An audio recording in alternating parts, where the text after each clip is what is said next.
আমি এখন আপনাদের সাথে যে চিকেনের রেসিপিটা শেয়ার করব এটা হচ্ছে তন্দুরি চিকেন গ্রেভি। এটা হচ্ছে সাথী ভাবির স্পেশাল রেসিপি, আর এটা খাওয়ার পর আমার মনে হয়েছে যে এটা আপনাদের সাথে শেয়ার করা উচিত, এতটাই মজার। তখন কি করবে? এটা একটু পানি জমে গেছে হঠাৎ করে, তো আমি পানিটা একটু ওকে ফেলে দিয়ে আসি। আচ্ছা আচ্ছা। এখন হচ্ছে আমি প্রথমে একটু লবণ নিব।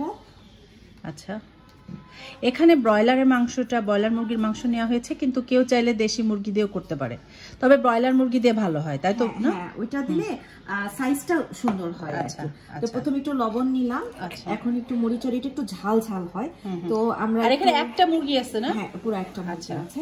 তো আমরা এই যে ঝাল ঝালটাই করতেছি। আসলে আমি কখনো পরিমাপ করে রান্না করি না, হ্যাঁ, তো আমি এর জন্য এক্স্যাক্টলি ওটা বলতে পারবো না। ঝালের পরিমাণ তো যার যার মতো, অনেকে কম খায়, অনেকে বেশি খায়। টেস্ট করে করে মুখের টেস্ট নিয়ে আমি আসলে ওভাবে রান্না করি, মুখের টেস্ট করে করে করি। এজন্য আমার রান্নাটা আসলে এক এক সময় আমার ধারণা এক এক রকম হয়, কখনো ভালো হয়ে যায় আবার কখনো একটু খারাপ হয়ে যায়।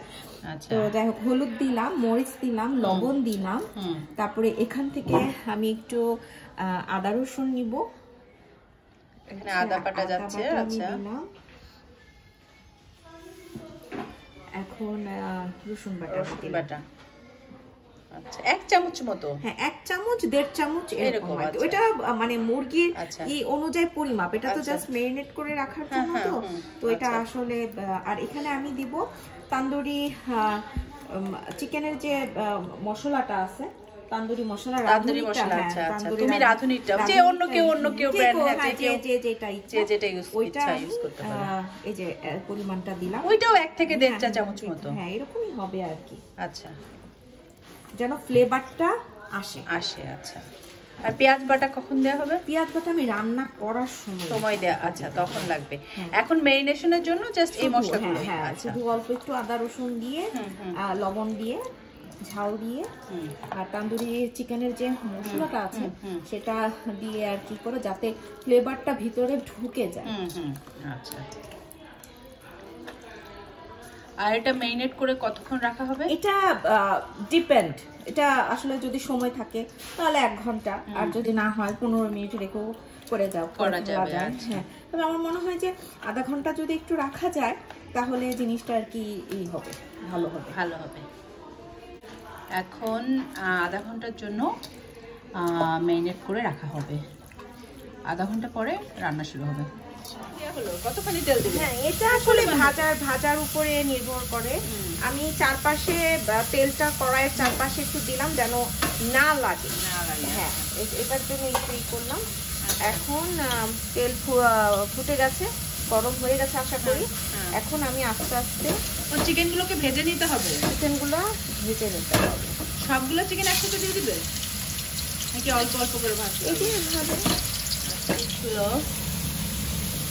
মানে ম্যারিনেট করা চিকেন তেলের ভেতর দিয়ে এখন ভেজে নিতে হবে।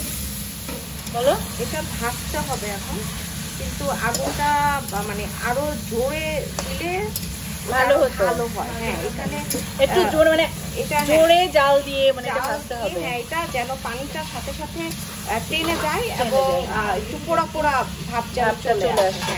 কিন্তু এখানে আগুনের ব্যাপারটা একটু ভেজানো মনে হচ্ছে।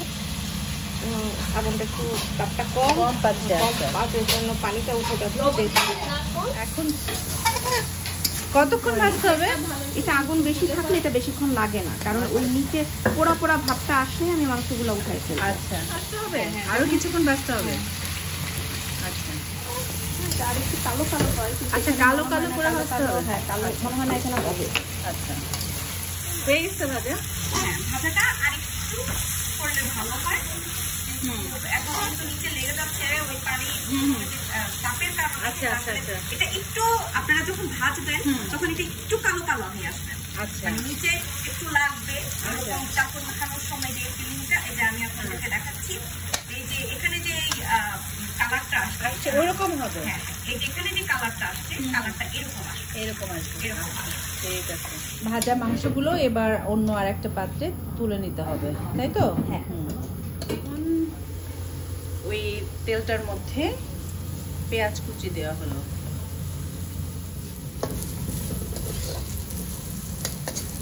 পেঁয়াজটাকে বেশি ভাজতে হবে না অল্প? হালকা জাস্ট ব্রাউন কালারটা আসলেই আমি এটার ভিতরে অন্য কিছু দিয়ে দিই, মানে অন্য মশলাগুলো অন্য গ্রেভির জন্য। হ্যাঁ, এটা গ্রেভি। আর কয়েকটা কাঁচামরিচ ফালি করে দিয়ে দেওয়া হলো। এখন দিয়ে দেওয়া হচ্ছে পেঁয়াজ বাটা 2 টেবিল চামচ মতো, না ওইরকমই 2 বা 3 টেবিল চামচ মতো। এটা আসলে মুরগি কত ছিল, আচ্ছা, পরিমাণের উপরে। এবং ভাজার পরে মুরগির যে একটা সাইজ আসছে সেটার উপরে পেঁয়াজ বাটাটা 2 থেকে 3 টেবিল চামচ মতো লাগবে। আচ্ছা, এখন একটু আদা বাটা দেওয়া হলো, রসুন বাটা দেওয়া হবে। আচ্ছা, অনেকটা রসুন বাটা। আচ্ছা, জিরা বাটা। ওকে, এখন এই মশলাটাকে খুব ভালোভাবে কষাতে হবে। লবণ, হলুদের গুঁড়া, না এটা মরিচের গুঁড়া, না এটা মরিচের গুঁড়া। এটা একটু ঝাল, এটা একটু ঝাল ঝাল হয়। আচ্ছা, ঝাল যারা পছন্দ করে তারা বেশি দিতে পারে। বেশি ঝাল দিলে এটা যত বেশি ঝাল লাগবে তত বেশি টেস্টটা হবে। কিন্তু এখানে অনেকে ঝাল খায় না দেখে আমি ঝালটা আসলে একটু কম দিই। আর একটু হলুদের গুঁড়া দেওয়া হলো। এবার দিয়ে খুব সময় নিয়ে, অনেকক্ষণ সময় নিয়ে আসলে মশলাটা কষাতে হবে। পানি দেওয়া হলো, আর খানিকটা পানি দেওয়া হলো, আরো সময় নিয়ে আবার কয়েকবার কষিয়ে নিতে হবে, না? পানিটা একটু তেলটা উঠে গেলে মুরগিগুলো দিয়ে দিই। মশলাটা কষানোর পর ওর মধ্যে সেই ভেজে রাখা চিকেনগুলো দিয়ে দেওয়া হলো।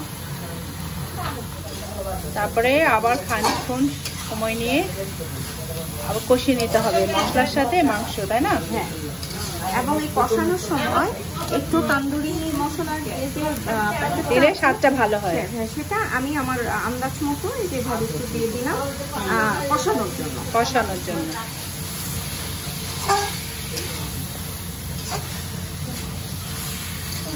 মাংস অনেকক্ষণ কষিয়ে নেওয়া হয়েছে, এখন কি পানি যোগ করতে হবে? এখন আমি মাংস যথেষ্ট হয়ে যাচ্ছে, কারণ আমার মশলা অলরেডি কষানো হয়ে ছিল। মাংস দিয়ে আমি করলাম, আর এখানে তেল উঠে গেছে, দেখতে পাচ্ছেন আপনারা। এখন আমি পানি দিয়ে এটা সিদ্ধ হওয়ার জন্য অপেক্ষা করতে হবে।